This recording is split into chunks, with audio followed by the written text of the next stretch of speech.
as we got into it, and the more times we visited Argentina, the more people we met in Argentina, the more files we discovered, the more newspaper reports we looked at from the time, it became pretty obvious that the death in the bunker was nothing but, well, fiction. Or maybe somebody died in the bunker, but it wasn't Adolf Hitler. Or is it that that's what a lot of people would have liked to have believed, and that's how they would have liked the history to be written? And we remember how Hugh Trevor Roper was duped by the Hitler diaries. I mean, I have no idea why Hugh Trevor Roper was actually chosen by the Secret Services to do the death of Hitler. I mean, the guy was an Oxford academic. He had been listening to radio inserts all war, and yet they put him into Germany and Berlin to write the definitive intelligence report on the death of Hitler.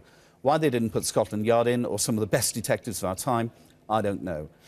However, I mean, there are other historians, Alan Bullock, of course, Hitler's biographer, and then more recently Sir Ian Kershaw, who say, look, the evidence that Hitler committed suicide and then his body in Eva Braun's was burnt, either as a result of deliberate action or by shell fire, that the evidence is there. I mean, what weight of evidence have you got now to actually balance that argument? I think it's likely that somebody died in the bunker, but I don't think it was Hitler. We have the testimony from a Warsaw court of the pilot who flew them out.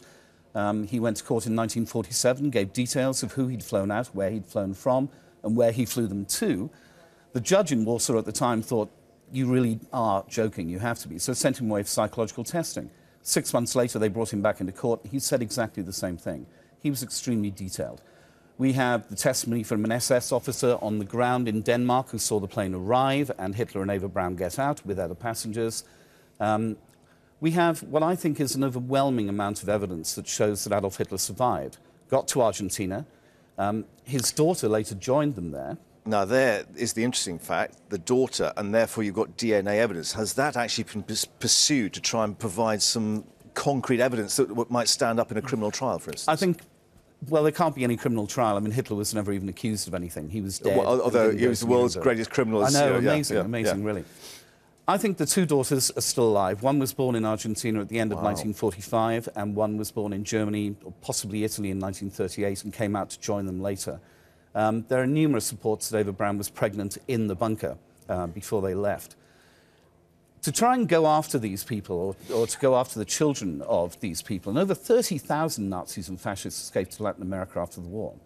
I don't know whether it's really our job or my job. It's the history, you know, the children's sins. If the evidence was there, why haven't the Nazi hunters, Wiesenthal and his like, actually gone down this trail before? I think because it's been so well hidden. That's a really good question. You have to remember that Argentina was pretty much a fascist dictatorship until the early 80s. Perón was supported, of course, by the Nazis. Well, we have evidence, and it's presented in the book, that both Perón and Eva were Nazi spies from 1941 in the pay of Abwehr, the military intelligence organization of the Nazis.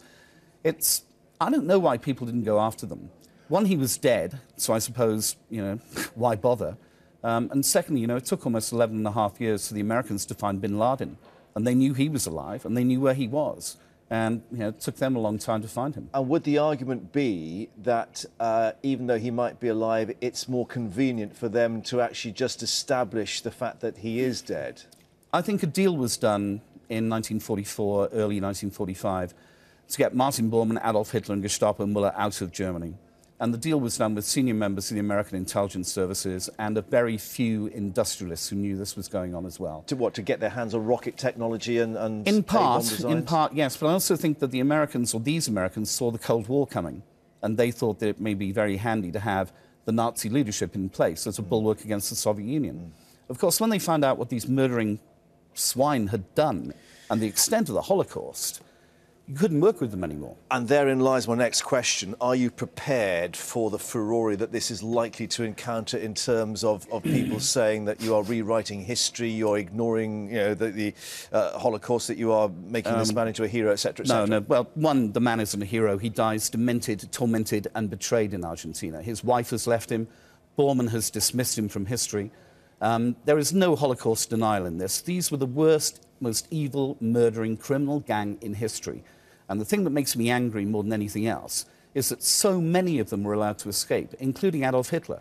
I've been a journalist a very long time. We looked at the information. Can I just challenge it? So not escaped as a matter of accident, but were allowed to escape? We're allowed to escape. Different story altogether. We're allowed to escape with a huge amount of the money that they'd stolen and raped from Europe, with incredible patents, with shares in companies. They set up almost 700 front companies overseas for when they left. You've talked about the evidence you looked at with the Americans. What about the Russians? Have you actually balanced that? Because, of course, they were the ones closest to actually getting to him. It's interesting. The BBC reporter that was embedded with the Russian forces, or the Soviet forces, actually arrived at the bunker, Thomas Cadet, who was a great reporter, Paris bureau chief before the war.